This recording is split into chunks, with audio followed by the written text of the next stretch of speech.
Estamos de regreso en Directo a América, la franja informativa de la mañana en France 24. Soy Valentina Torres Sánchez y es un gusto acompañarlos. Vamos a revisar las principales noticias del día. El primer ministro de Israel, Benjamín Netanyahu, ordenó bombardear posiciones de Hezbollah en el sur del Líbano. La decisión se produce luego del lanzamiento de 3 cohetes desde territorio libanés. El grupo chiita negó que hayan tenido responsabilidad en el lanzamiento de los proyectiles. Al menos 7 personas, entre ellas 3 integrantes de una familia, perdieron la vida en medio de ataques rusos en Ucrania. Los bombardeos se produjeron sobre Zaporilla y otras regiones del norte y el este. Otras 12 personas resultaron heridas en medio de los hechos. En Sudán, el ejército anunció que tomó el control de la sede principal del Banco Central del país. El anuncio se produce solo un día después de la retoma del Palacio Presidencial, en lo que ha sido calificado como un avance clave en la batalla contra los paramilitares de las Fuerzas de Apoyo Rápido.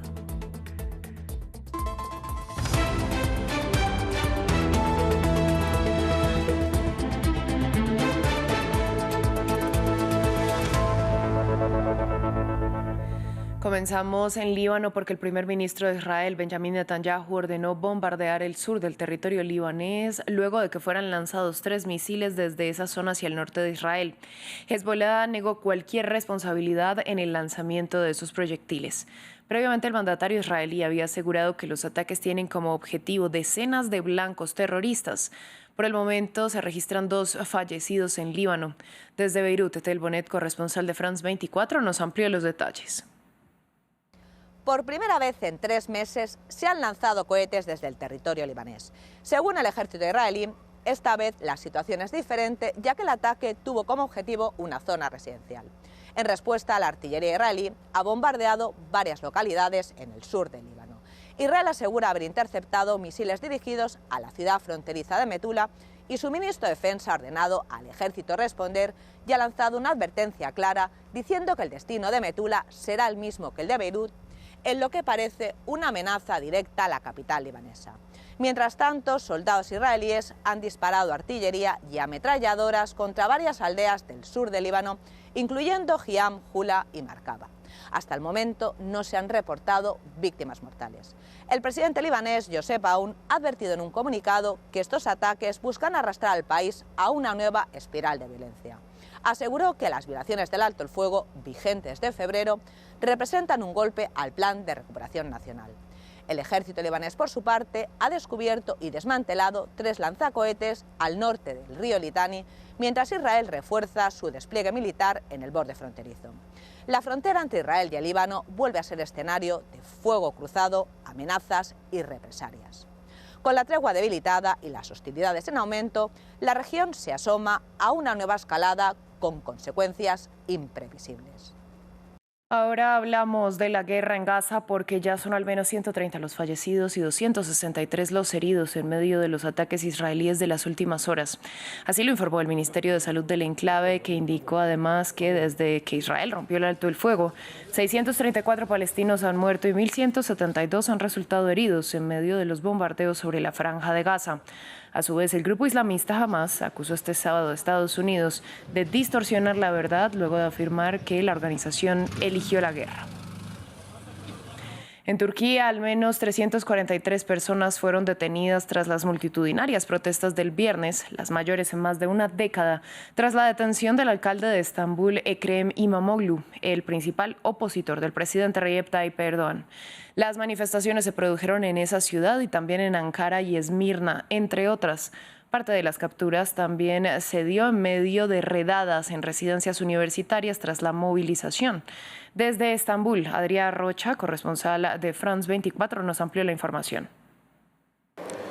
343 personas fueron detenidas ayer en la última jornada de protestas en Turquía tras la detención este mismo miércoles del alcalde de Estambul, Ekrem İmamoğlu. Así lo ha confirmado esta misma mañana el ministro del Interior turco, Ali Yerlikaya, que explicó también que a estos 343 detenidos se tiene que sumar otros 97 más que fueron, estos aparte, detenidos en sus propias casas en una operación militar y policial esta pasada madrugada. La ola de protestas que vive Turquía empezó este este mismo miércoles con la detención de Imamoglu, considerado por muchos y por todos los sondeos como el gran rival político del presidente turco Recep Tayyip Erdogan. De hecho, la gran mayoría de los sondeos le dan una victoria clara a Imamoglu en frente de Erdogan en los próximos e hipotéticos comicios presidenciales en Turquía. De hecho, la detención de Imamoglu ha llegado tan solo unos pocos días antes de que este mismo domingo, mañana, Imamoglu fuese declarado como el candidato oficial del principal partido de la oposición en Turquía a las próximas elecciones presidenciales. Recordemos que a Imamoglu se le acusa de dos grandes crímenes: pertenecer y ser el líder de una supuesta banda criminal y también tener vínculos con la guerrilla kurdo-turca del PKK, considerada terrorista en Turquía. Y hoy mismo, a las 9 de la noche, hora en Turquía, se espera que se presente y se le lleve para declarar y ser puesto ante el juez en el Palacio de la Justicia de Estambul. Cambiamos de tema, vamos a Ucrania. Al menos 7 personas murieron, entre ellas una familia de 3 integrantes, en medio de ataques rusos contra Zaporilla y otras regiones del norte y el este del país. Estos últimos ataques se producen antes de las conversaciones clave del lunes en Arabia Saudita. Más en el siguiente informe. Mientras el humo sale de esta casa destruida, los rescatistas rastrean entre los escombros en busca de víctimas. Según las autoridades ucranianas, este último ataque en la zona residencial de Zaporilla es muy probable que proceda de un avión no tripulado. Probablemente se trata de la explosión de un dron Shahed. En estos momentos se encuentran aquí todos los servicios del ayuntamiento y la policía. Ahora estamos retirando los escombros y recabando información sobre las víctimas. Hubo escenas similares más al norte en la región de Sumy, en la frontera, donde los bombardeos rusos también destruyeron estos edificios. Los ucranianos responden con nuevos ataques. Las imágenes de las cámaras de seguridad muestran el alcance de la destrucción tras la explosión de un dron en esta ciudad del sur de Rusia, cerca de la frontera con Ucrania. Este tipo de ataques han tenido como objetivo las infraestructuras energéticas ucranianas durante los últimos 3 años. En represalia, el gobierno ucraniano atacó este depósito de combustible y esta estratégica base rusa que alberga bombarderos capaces de transportar cabezas nucleares. Detener los ataques a la infraestructura energética será el tema central durante la próxima ronda de conversaciones que se celebrará el lunes en Arabia Saudita. El primer paso podría ser, y por eso habrá una reunión técnica, un alto el fuego en el aire, con las condiciones de las que me habló el presidente Trump por teléfono. Me dijo lo que él y Putin habían hablado. Se trataba de no atacar instalaciones energéticas y otras infraestructuras civiles con misiles u otras armas de largo alcance.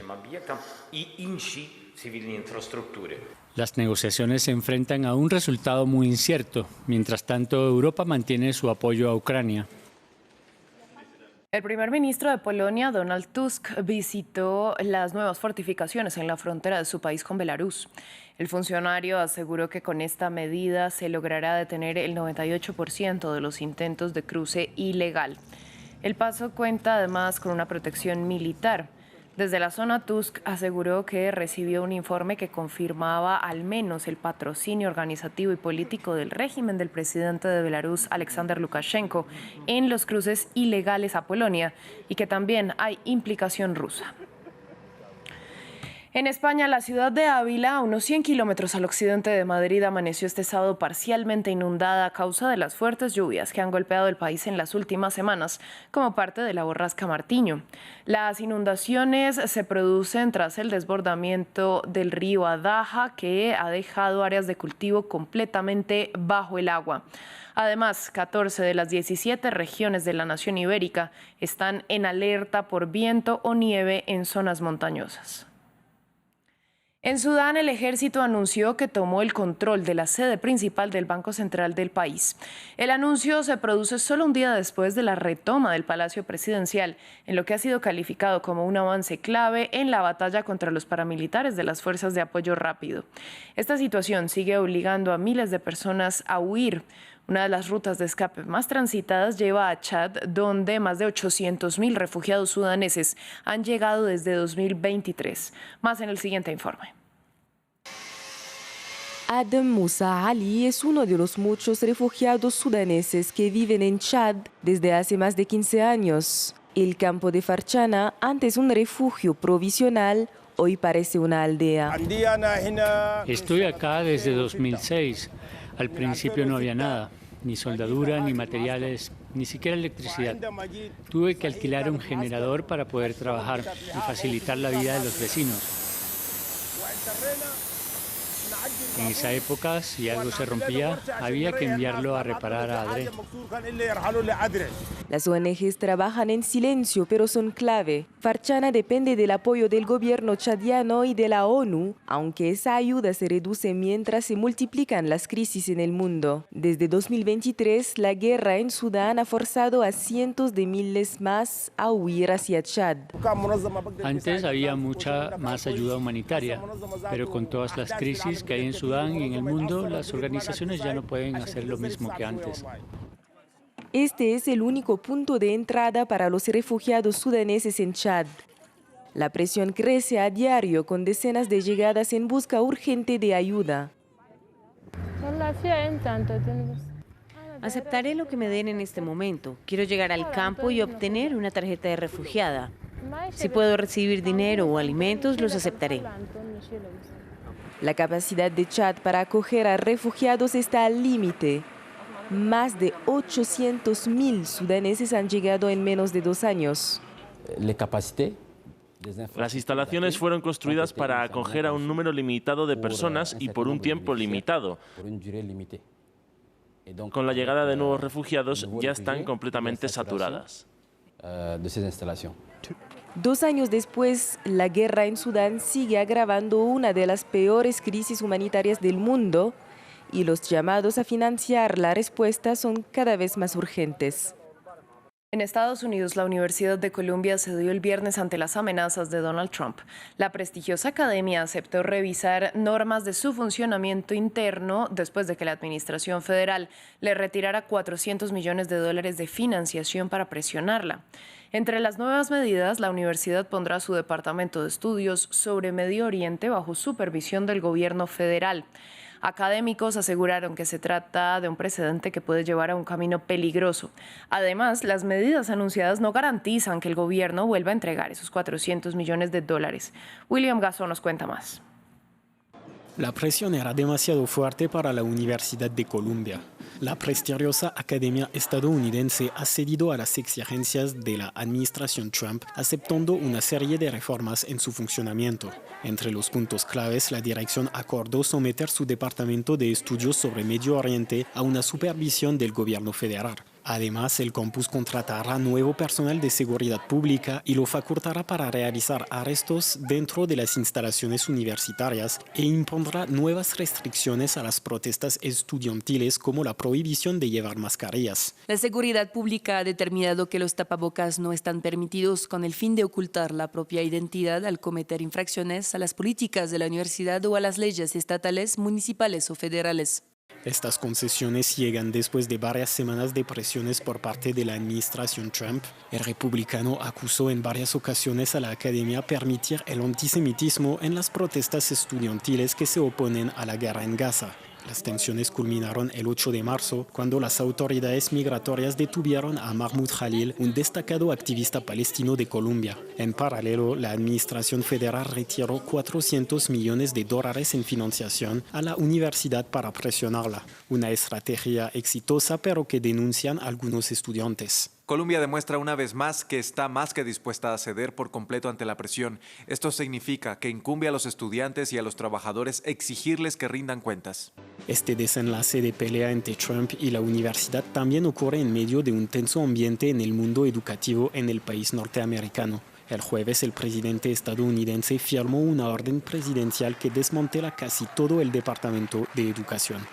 Cerramos con una triste noticia en el mundo del deporte porque George Foreman, el ex campeón mundial de boxeo de pesos pesados, falleció a los 76 años. El estadounidense, quien logró un oro olímpico en 1968, será recordado por su rivalidad con Muhammad Ali y una carrera polifacética en la que también fue un exitoso hombre de negocios. El presidente Donald Trump lo calificó de great fighter, gran luchador, y recordó que lo conocía bien. Cito, era alguien especial, pero sobre todo era una gran persona, escribió el republicano en su red social Truth Social. Así llegamos al final de este informativo, pero les pedimos que continúen con nosotros, que volvemos en breve con más noticias.